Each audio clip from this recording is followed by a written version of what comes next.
Welcome to the Backyard Basketball Podcast, presented by the Ordinary Podcasting Network. Liquid smoke.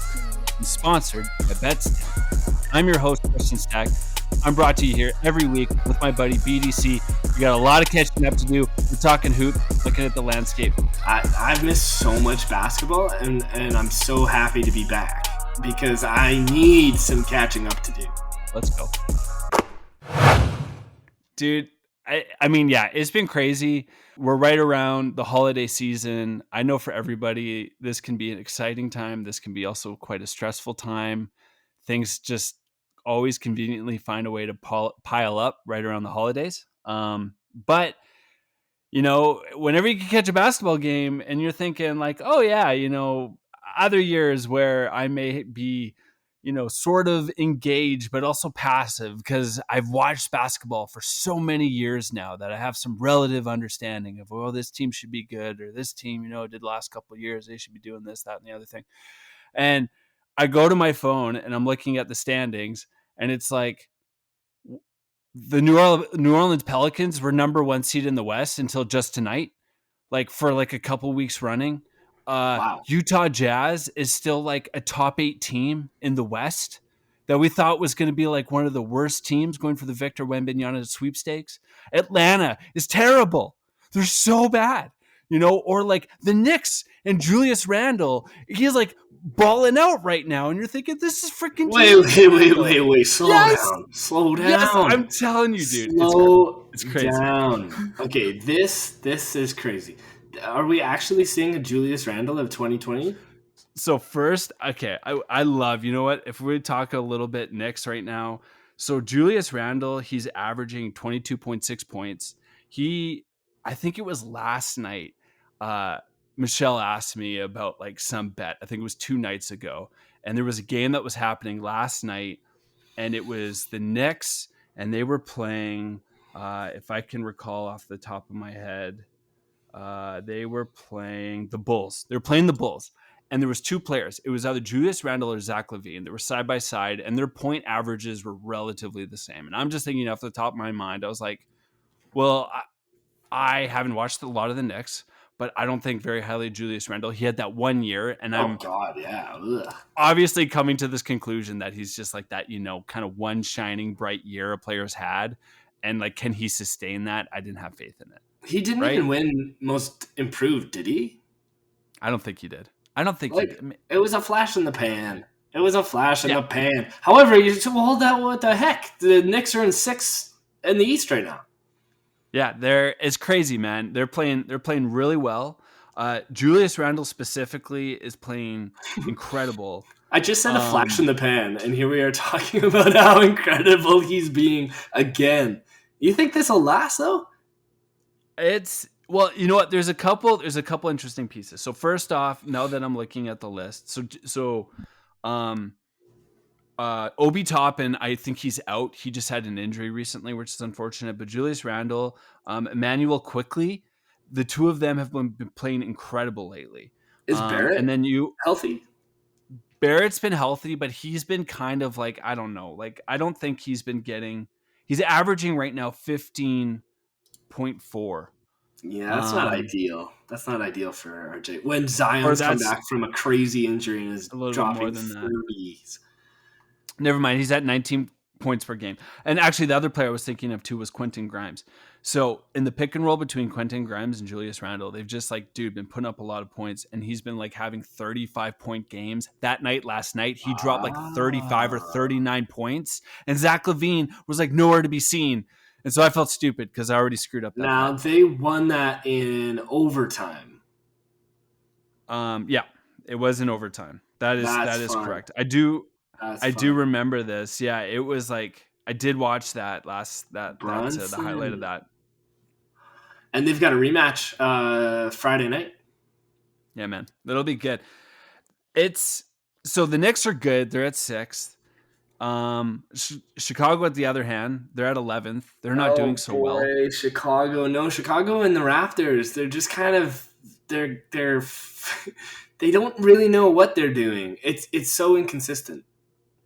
So this, you know what, it kind of brings up a really interesting point. I've been thinking about this a lot, and I really wanted to get your thought in specific to the Raptors.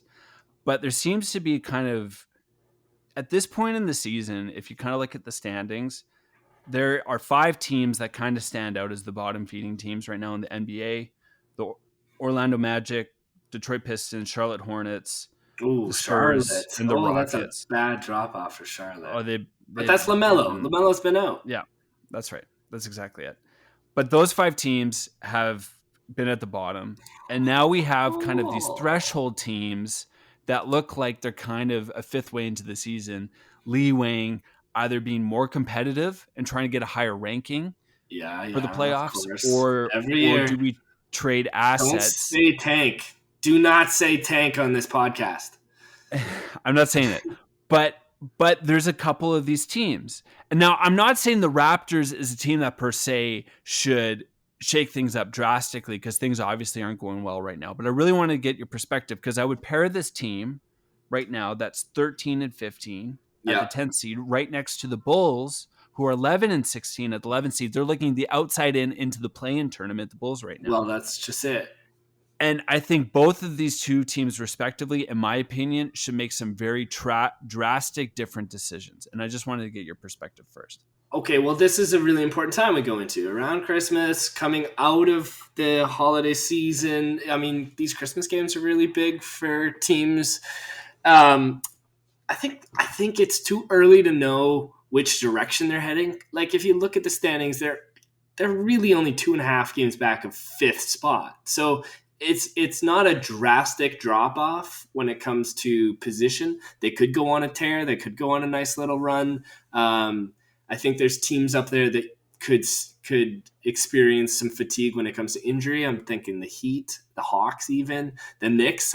Is that going to happen and be consistent? It's nice to see the 76ers kind of come on again. But again, another team, as is the Nets, could suffer some sort of, catastrophic injury, that could really riddle the rest of their season.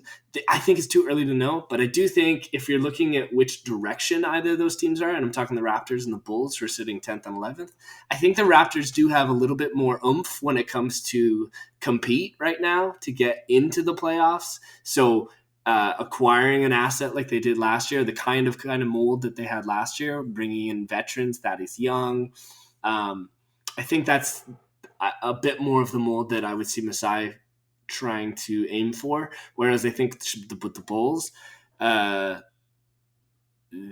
will likely if they're at this position closer to the deadline, there's some very, very serious assets there that could be moved. Even DeRozan, right? DeRozan, Caruso, Lonzo, even. These guys are valuable, and if they're sitting there, I don't know. A Victor Wembanyama,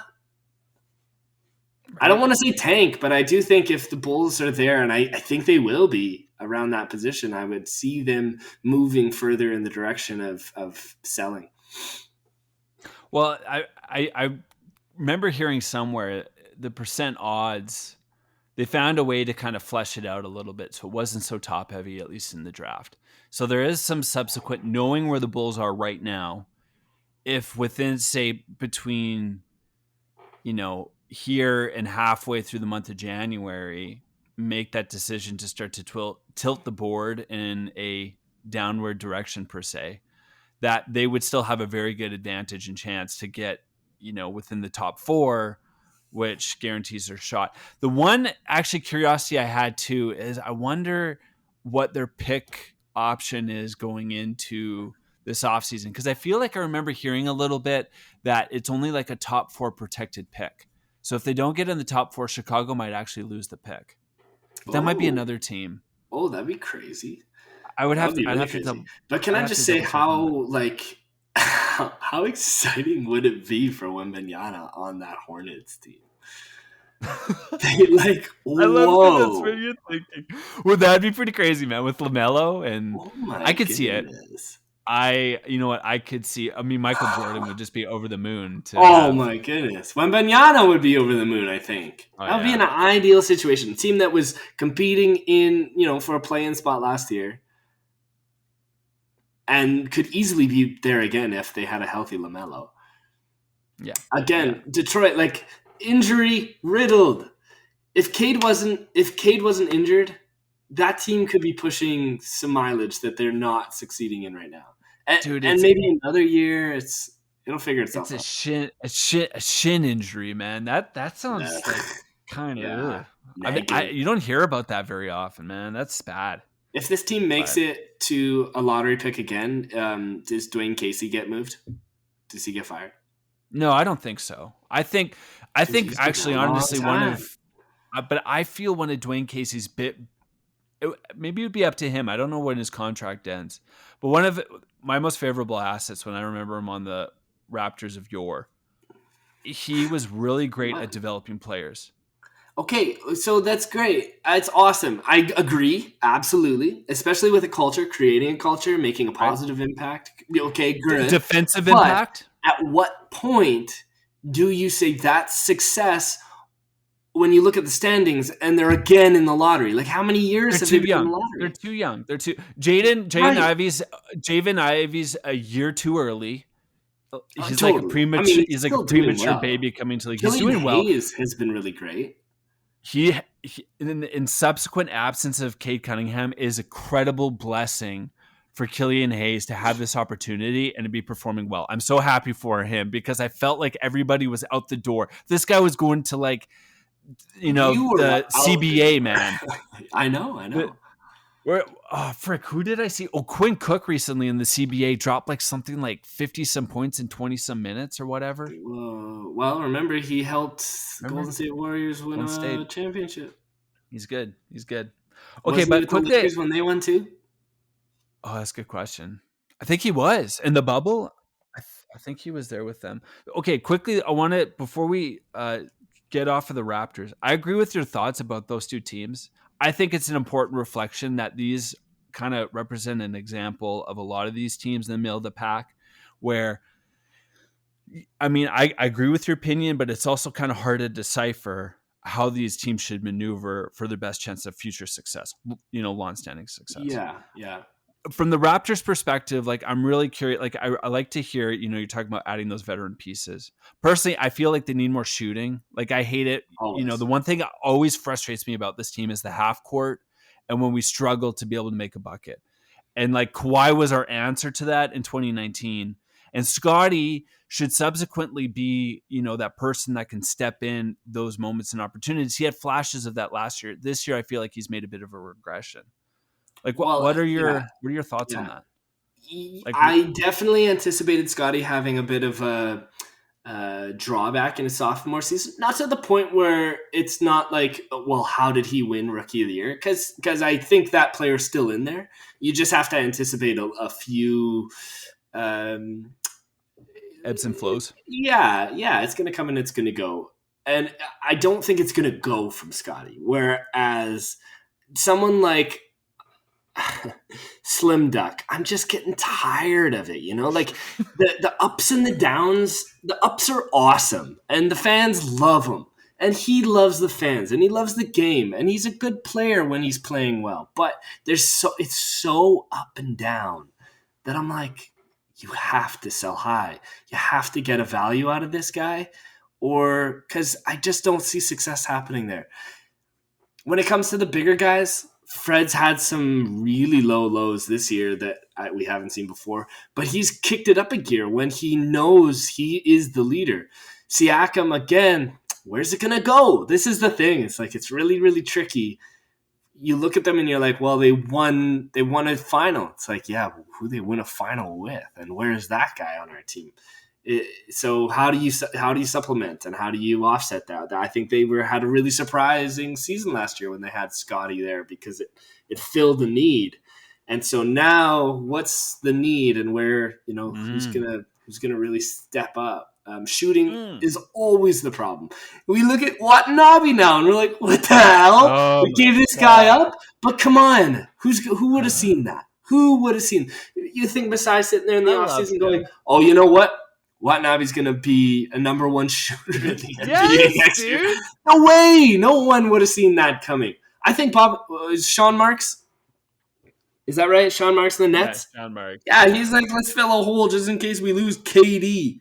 Oh, look at this. Now I look good. I mean, that's saving face. He is very lucky that that's if Sean Marks had one more problem go on in the Nets situation.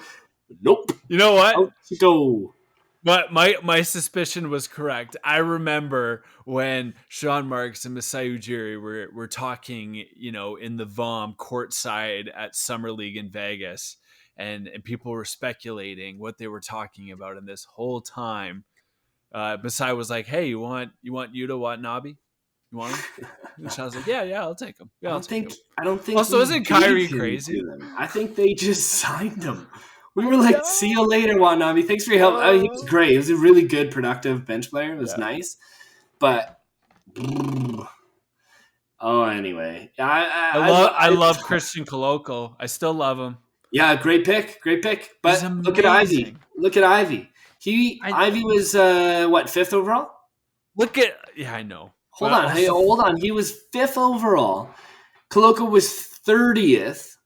Koloko is more of an impact player right now. So let's talk about filling a need, right? Koloko is filling that need that the Raptors really suffered last year, which was the size. Yeah. You got a 7-foot guy, 7'7" wingspan. He's pulling in rebounds. He's so quick producing.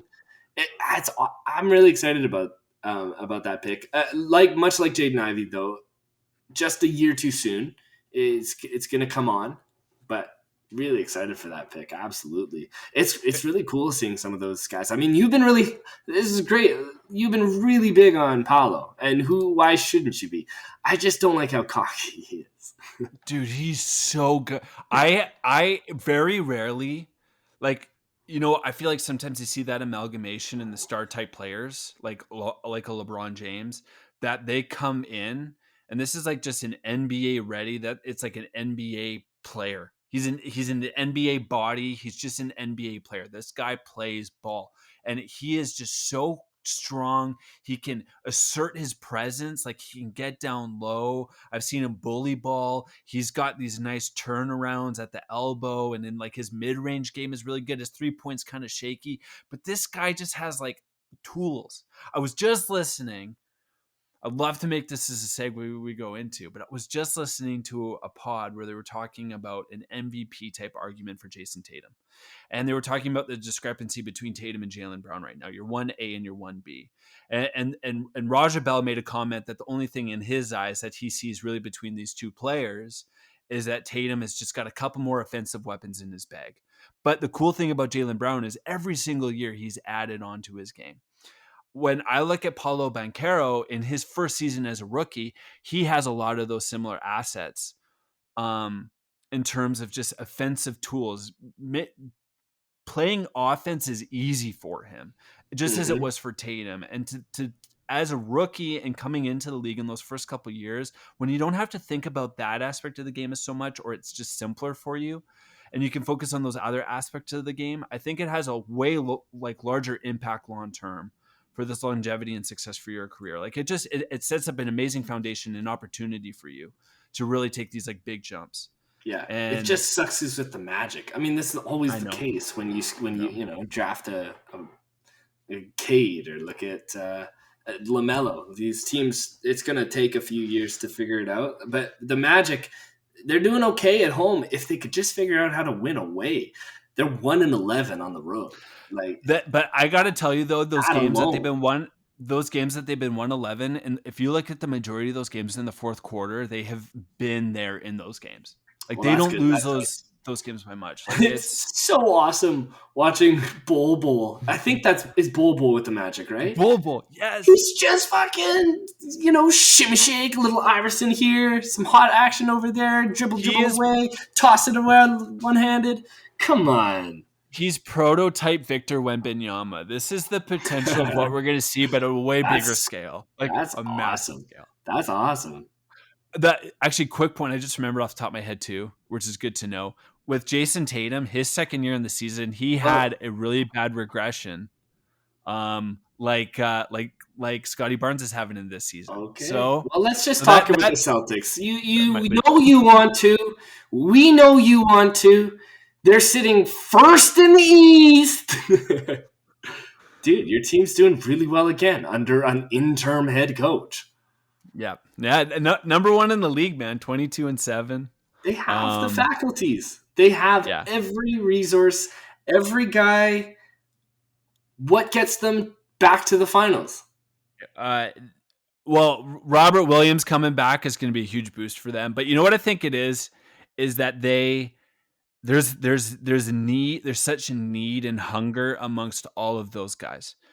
All those guys had a taste of it last season, and usually you will see we're seeing kind of this inverse effect with the Phoenix Suns. Like they kind of had some reminiscence when they were so close to touching the promised land, and they couldn't win the finals. And then that next season they were really really good, but they fell short. And then we've kind of seen this little kind of wickering away. Like this season's been really ugly for them so far. Uh, and and so when I look at the Celtics and I'm thinking, okay, you just had this really close chance and you lost to the Warriors in the finals. What is this season going to look like in terms of that desire and that hunger to have to grind out a whole year to get back to this point? How badly do you want it? And my gut feeling is looking at so far this season is that this team already has the benefit of such cohesion and emotion. There's an emotional confidence. Like they are so emotionally in tune with one another that it creates a level of stability.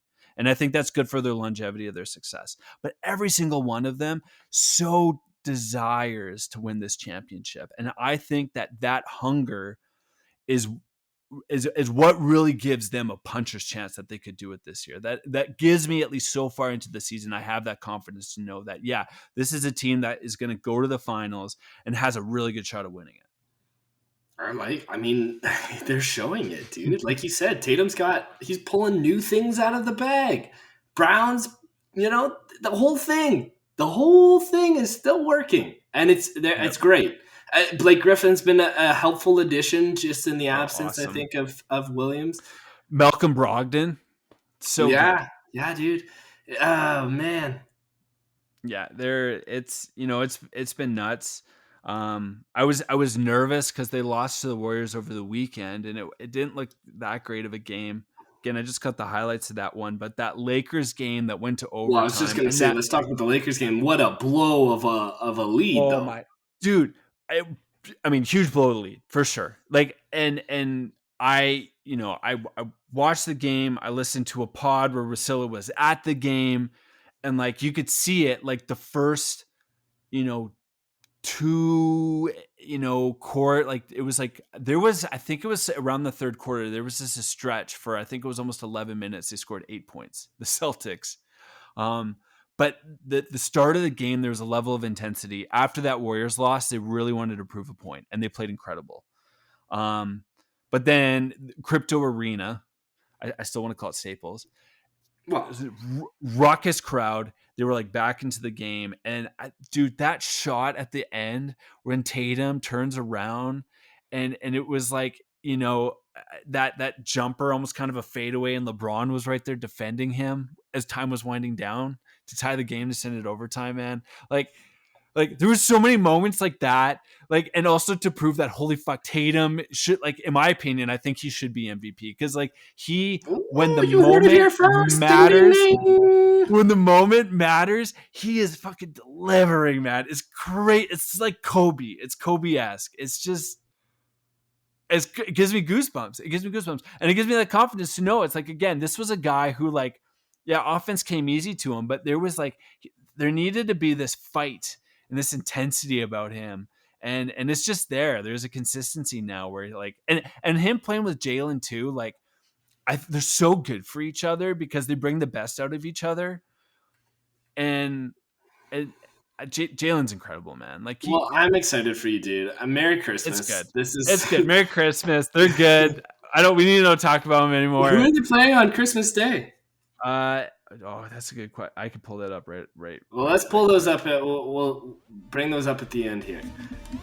Speaking of Christmas and Merry Christmas, it's time for our Merry Christmas pick of the week, presented by BetStamp. BetStamp is your one-stop shop for line shopping. bet tracking and sports betting odds. You would never just go with the first price if you were shopping for flights or Christmas presents. Well, maybe you would. But why settle for the first odds you find when betting? BetStamp changes that. Streamlined and easy-to-use app allows you to find a wide spectrum of odds for any bet. They make it easy to track your bets in one place. You can set alerts in case the line changes and learn when bets are being made by your friends and even some celebrity bettors and what they're picking as well. So, Kris, what is your Merry Christmas pick of the week this week? My Merry Christmas pick of the week is going to be this game on Friday night between the Indiana Pacers and the Cleveland Cavaliers. I'm feeling really good about the Pacers, and I'm feeling good about Tyrese Halliburton on the Pacers getting the most amount of points. Okay, so we are going to be taking the Indiana Pacers of the Cleveland Cavaliers. I can see right now on BetStamp that if you took the Indiana Pacers, you got a plus 260 for CoolBet. CoolBet's your best bet there, taking a plus 260 on the Indiana Pacers, which is a way, and I'm saying a way better odd than if you were to select Bet Victor at a plus 230. So if you want to join in this week, taking the Indiana Pacers, you can download the BetStamp app for free. Please use the code ORDINARY when you set up your account so that they know we sent you. Always get the best value when betting. Choose BetStamp. Okay, should we talk a little bit about the West? Yeah, I guess we should talk a little bit about the West. I mean, dude, you're so high on the Pelicans, and right now, those freaking Pelicans are flying high. Yeah, you want to know why? They're flying higher than the Suns. Because Zion Williamson dropped 35 points in back-to-back games against the Suns. He fucking owned them. He fucking windmill dunked on the Phoenix Suns in front of the New Orleans crowd. He showboated, and they didn't like that. And Chris Paul fucking elbowed Alvarado in the face. Like, this Pelicans team, dude, and Zion's incredible, man. He's fucking insane. Well, I'm excited for that. I gotta say I'm excited for that. Nobody wants to see anybody dunk on a team when they're already up and going to win. Yeah. However, and he apologized. I really appreciated him just acknowledging, look, I'm, it's not my character to do something like that. However, let me just say where it came from. With full transparency, I was out. I was injured last year. This team knocked my team out, and there was just a little bit of residual at the end of the game. And you know what? Okay. You want to start a rivalry? Let's start a rivalry. There's nothing better than something like that. Yeah, it's unnecessary, but it was harmless.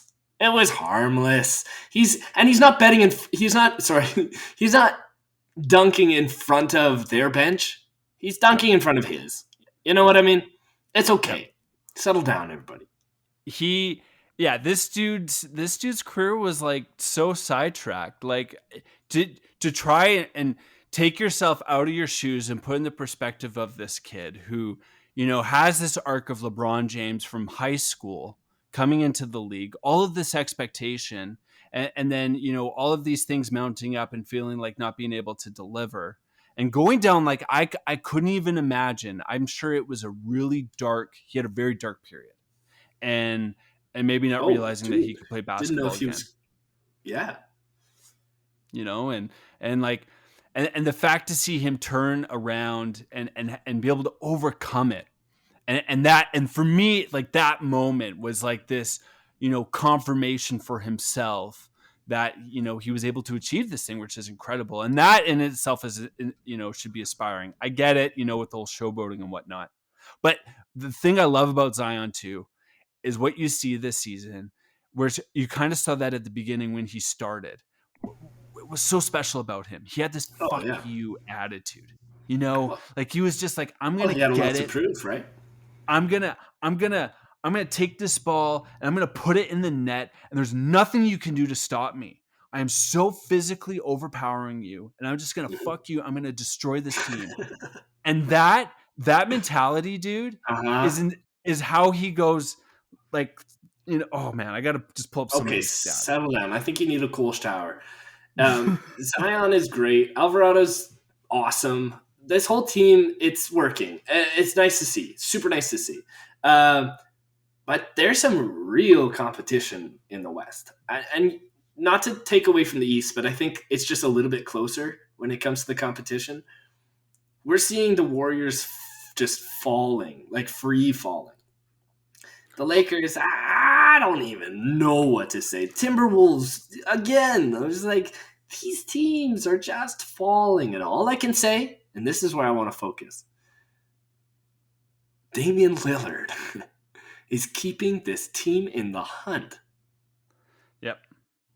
Now it's Damian Lillard, but also I honestly I didn't believe it. I didn't believe it could be a reality when you hear the speculation of it.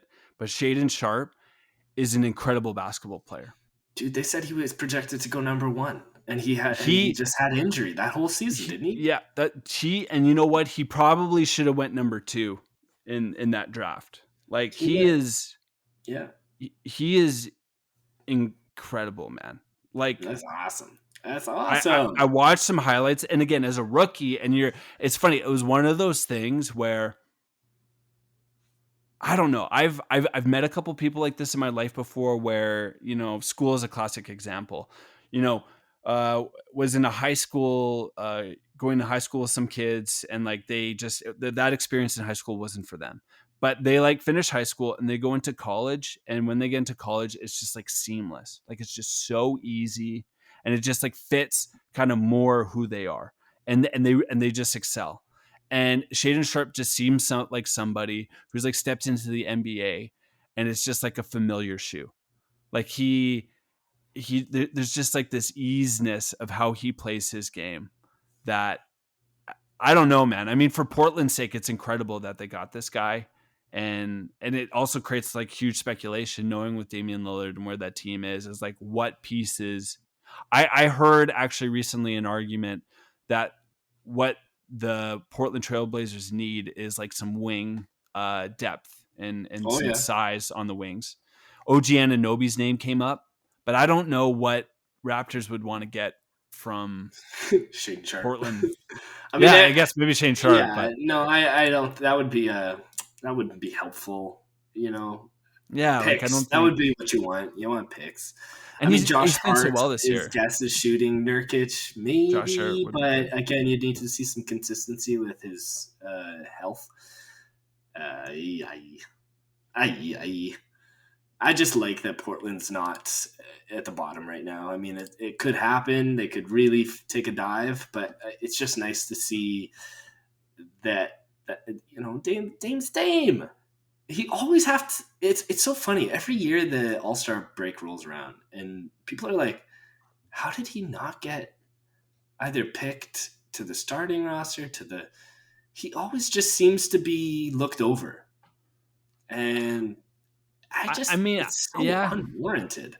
He's it such is, a but I good think it's also a player. testament to the depth of the league right now too. Well, Like, that's fair. That's fair. I think There's a it's a lot of other things really going on. Yeah. well, yeah, really competitive field, and maybe there's some respect too with the nuance of technology and social media and what have you. Is what is the immediacy kind of type player or moment that's right in front of you, and that kind of gives absolved the most, so that has the most kind of interest. And it sucks for Dame. It's also a bit concerning because he's had a few abdomen injuries over these Mm. last couple of years. Like what his future, you Hmm. know, projection looks like what his career is going to end, and like these next couple of years or however long it's going to be. But Oh, it'll be um, another 5 or 6, dude. I hope so. I hope Oh so. yeah. I don't think. Oh, But I don't want to see that. But I definitely feel like he's somebody who's just going to die by the sword. He's like, I'm just going to stay in Portland. I don't care, which is cool. But I Yeah. wonder, like, what can Portland do because albeit it's awesome that they're fourth right now in the West, but I wouldn't consider this to be a team. Like, I definitely feel like this is a team that's going to regress in the standings a bit. And I don't think they could compete at the same level as, say, like the Memphis Grizzlies. that looked like a No, very no, cohesive no, team. no, no, no, no. But what The could Grizzlies is like that's like a third, fourth round team. championship aspirations for sure. But what can Portland do to get to that next step? That's the thing that I'm just like kind of I think they have assets available to them that yeah. they can utilize. It'll just be to determine, is this the year we go all in Oh, I and just guess yeah. go, here we go, and that's the trajectory moving forward, or they hold on. And I know Dame doesn't want to hold on. Dame wants, and this is the thing. Portland would have moved him by now if they didn't believe that it was that Dame was going to get them there or to help them get them there. So they have to go all in, Yeah. Yeah. or else they're moving Dame. Yeah. Yeah, you're right. And I mean, then you're building around Shaden Sharpe too. Anthony Simons, Which like is not a bad thing. I like Anthony Simons a lot. He's kind of like this McCollum 2.0 that can't defend as well, in my opinion. But I don't know. Like even though he's this great offensive player, I would maybe want to look to if I could get good shooting back, but I just want size. Mm-hmm. Like they desperately need a Jaylen Brown. Oh gosh. Oh my goodness. I know. They just like I don't know, something with size and that, especially defense too, to help protect for like the absence that in the backcourt with Simons and Lillard that's so small. Yeah, Shaden Sharpe's a power forward, so there's a bit of size. That Nurkic, obviously, when he plays well, that's a pretty good force. Jeremy Grant's still on that Jeremy team Grant too, right? Yeah. So it's not like you don't have bruisers, but you've got some nice wing length. And now, are you as surprised as I am about the Sacramento Kings? No, dude, Sacramento Kings are the real deal. They're 3.5 games back from first. Sixth. They're looking. What? They're looking really good. Who? Domantas Sabonis. Keegan Murray's been playing really good. Like he hasn't had blowout games necessarily, but he's playing consistent and well. De'Aaron Fox took a huge step. Moving Halliburton and De'Aaron Fox being like, here are the car keys and putting all the confidence in him. This is like kind of the first season I've seen looking at him and sprinkled a little bit here and there. I haven't really sat down and watched a full game of the Kings yet, but I really want to. Yeah, I watched a little bit when they played the Raptors the other night. Mike Brown is their coach, and I think think about Mike Brown's success with LeBron and with. I mean, he never won. I don't think he won with LeBron. Gives you some structure. He was there in Cleveland. Yeah, he was there in Cleveland for a really long time. Last year with the Warriors. This is a top tier coach. He's a great coach. He's been around for a long time, and it gives them some structure. But there's just a lot of cohesion. Kevin Huerter was a huge pickup for them too. He's playing out of his mind. So Sabonis, Fox, Kevin Huerter, Keegan Murray, and I'm missing one other. Oh yeah, they have Harrison Barnes on this team. That's a player that if I were them, I'd look to trade. Well, he's been there forever. Yeah. Malik Monk has been playing really well in this team too this year. Monk, yeah, and then they've got that other kid, Davion Mitchell, Terrence Davis, I guess, Rashawn Holmes. I mean, I don't know if this is a contending team. I'm telling you, man, this is like I see them around the 6th seed. Wow, playoff time. I think this is a play-in team.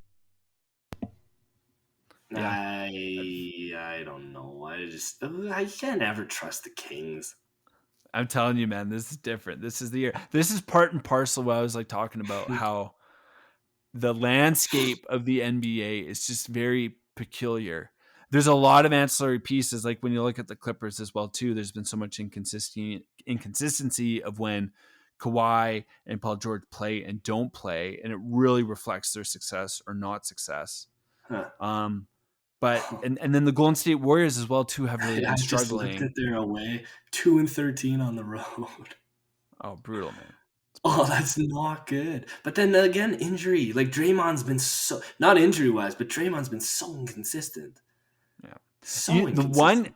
The one player actually I seen recently on the Warriors that was like started to like I don't know. I feel like he had a couple moments was Kuminga. Yeah, Like, Kaminga. Well, I mean, he's the lottery guy. That's a top 10 pick. You it's got crazy though. You've got Moody, Moses Moody, Moses. And you got an injured Jonathan Steph. Kaminga, Clay, you don't even know. oh god, what's the guy that just went into the Wiseman. G League? Wiseman. James Wiseman. Those are your three players. You've already struck out on Wiseman. You've got Moses Moody and you've got Kaminga. If you strike out on both those players, you're not looking good if you're the Golden State Warriors. In my Well, opinion, just the you fact need. that they held on to them. Can you imagine if they actually used them to bring in, KD back? He wouldn't want to go. No, but a couple years ago when they had those two picks in the first round, it's like now if those two are busts and you held on to them, whoo, the fortunes have turned for the Golden State Warriors. Well, one of those three players has to hit. They have to hit on one of those three players, and if they don't, it just really thins out. I think it'll be Kaminga. I think Kaminga will be I don't know if he'll be a superstar. He's got a lot of potential. Yeah, you just need a good role player. Gives you some structure for Steph to be able to work around with, because it's hard when you got Clay coming in and out, Draymond coming in and out. Pool's efficiency's been all over the place this year. And that also makes me wonder too, with the longevity of the season and how much these guys have to spend around each other and whatnot too. As much as people wanted to say for a period of time that the whole punch that happened in preseason is all said and done, I like. Oh, yeah. When you're around people like that, and there was some pretty abrasion. I'm trying to look for the right way to preface that. That isn't something that just goes away. I feel are waves that you have to process and deal with, and I wouldn't be surprised if Pool's mental state as well too, with how they've been going this season, that's got to have some factor. Yeah. I don't know. I don't know. I mean, I wouldn't like it. I wouldn't want to be around that situation. It'd make me feel uncomfortable even still today. But all of the fallout from all of those pieces kind of down the pipe from that experience too, really personally for me, left kind of a bad taste in my mouth. Because publicly it just didn't feel like it was really authentic ownership. What's interesting too to me about the whole Warriors situation now, having kind of dawned the dynasty, is at some point they will have to flip the switch on that. And I'm not saying move Steph, I'm not saying move Clay or Draymond, but at some point it will have to create a new identity that's beyond the dynasty. And maybe that can't happen with those guys there. I don't know. Maybe it can't happen with Steve Kerr there. But for any of those three guys that you just mentioned, that's a different face of the Warriors. And at some point they're going to have to flip the switch and say, this is a new thing. And I think what I'm trying to say too is with that situation with Draymond punching Jordan Poole, that's a good example, the two different generations in that team. How they handle the situation. Who do they kind of support? I mean, obviously they're going to support both players, but that kind of fracture already, it doesn't help. I don't think it helps. And it's definitely not helping on the court. They're 2-13 on the road. There's other factors. Obviously Steph's injured, and they've faced some very stiff competitions, some close games, lots of different reasons. And it's still early. But the trend is not in the favor of the Warriors at the moment. So, but in favor of the Sacramento Kings. Let's go Kings. Maybe what a weird landscape we're living in. Maybe the next time we do a pod, man, who knows when that'll be? We'll have the Kings in the finals against the Boston Celtics. Should we say Merry Christmas now, or no? You know what? I would love. Maybe we do right after we could do a podcast after the Christmas games or something. I love watching those games. My Celtics play. I was just looking at that. Who's playing? Who's playing on Christmas Day? Really quick, there's always 5 games. They start early. First game is at 10 a.m. 10 a.m. This is Mountain Time, by the way, people, whoever's listening. The 76ers versus the Knicks. Okay. 12:30 p.m. The Lakers versus the Mavericks. Okay, The Lakers got a game. A Luka LeBron game. Well, of course they got LeBron. What do you mean? It's not the Lakers got a game. LeBron got a game. You know who should be getting a game? The New Orleans Pelicans, all right? Well, Zion come on, deserves a game. dude. Of course they do, and maybe next year they will, based on their success. This is obviously, scheduling is obviously based from the year previous, but we are looking at a 9th and a 12th seed facing off in the Mavs Lakers. Now it gets a little spicy. These next two, 3 p.m. We get the Bucks versus the Celtics. Good game. Yeah, in that's Boston. fun. Oh, that's gonna be a good game. And then 6 That's p.m. a 1-2 seed. That's a 1-2 seed. 1-2 seed. 6 p.m. We got the Grizzlies versus the Warriors postseason rematch. A 1 and a 10. I mean, yeah, okay, that'll be fun. That'll be good. It'll be good. But Memphis Steph won't will be destroy there. them. Steph won't be there. The Suns versus the Nuggets are the nightcap at 8:30. Suns, Nuggets, 3-4, yeah. Yeah, that's a good one. I like that. I like that. I wonder if we see the Lakers next year after all this. After all this losing, all this Laker losing. Who knows? Maybe the Lakers will win the championship. What, next year? And we end on that, folks. I'm Christian Steck. That's Brain Dollar Coltman. We're the Backyard Basketball Podcast, brought to you by the Ordinary Podcasting Network. Thank you again to our sponsors, BetStamp. Go there to compare your bets, get the best odds and the best value for your bets. It's fun doing this, man. We're gonna do this again soon. Whoop whoop.